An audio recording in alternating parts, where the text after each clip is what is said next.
If you have seen a new haze in Singapore, don't worry. Here's everything about the haze in Singapore recently and what to expect next. So, unless you were living under a rock, you likely already know that the haze has made a comeback in Singapore recently. On 24th January, NEA did say that the PM 2.5 levels, which measures the fine inhalable particles in the air measuring up to 2.5 micrometers in diameter, went up a little in the eastern part of Singapore. Now you might be thinking, I thought the haze only happened in the later part of the year. Why is there a haze in January? Well, watch on.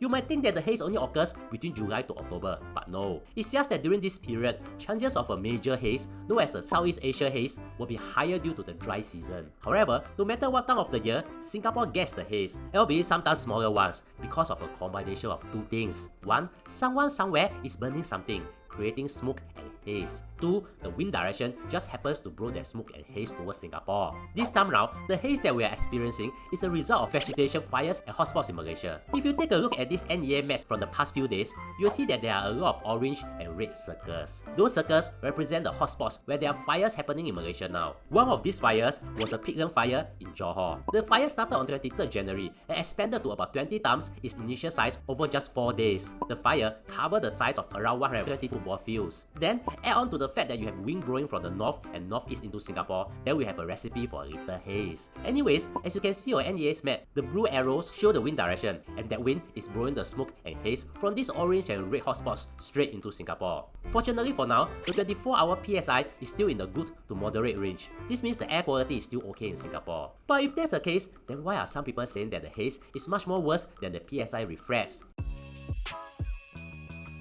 According to NEA's Facebook post on Monday, while a burning smell may be noticeable, it does not always result in a significant change to air quality readings. But wait, isn't PSI supposed to correspond with how bad the air smells or how blurry the air looks? Well, watch on. You can actually think of it like the MRT. If someone asks you how was the MRT crowd for today, and you had to take the 8:30 AM train to CBD that was packed like sardines, you'll likely want to say that the MRT crowd today was very bad. But just because the 8:30 AM train was jam-packed, that doesn't mean that Gombilan's 11 AM train ride to brunch with the girlies was packed. If you average out across the 24 hours of the day, the MRT might not have been crowded overall, even though your 8:30 AM train has so many people you almost decided to go home instead. Same thing for PSI. The 24-hour PSI measures the average concentration levels of 6 component pollutants over 24 hours. Maybe when you walk out of a house at 8:30 AM and the air looks super blurry, you might think that the PSI must be very high. But that might not be true. Because the PSI is an average measure over 24 hours, the PSI reading could remain low even if your 8:30 air looks like rubbish. That's likely why the PSI has remained in the good to moderate range in recent days, even if the air sometimes doesn't look or smell like it. But the real question is this: what can you expect about the haze in the coming days?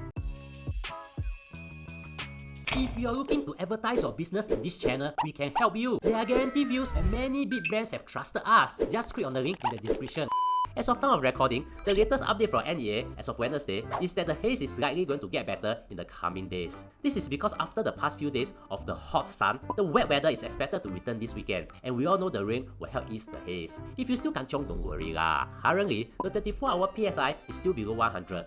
Which is still in the good to moderate range. That means that everyone, including the elderly, pregnant women, children, or persons with chronic lung disease or heart disease, can still engage in normal activities. Yeah, in other words, you cannot use the haze as an excuse not to exercise. Instead, since it's going to rain more, pretend to want to go exercise when the sky is dark. They say that it's raining so cannot exercise. I always do that, that's why I got this.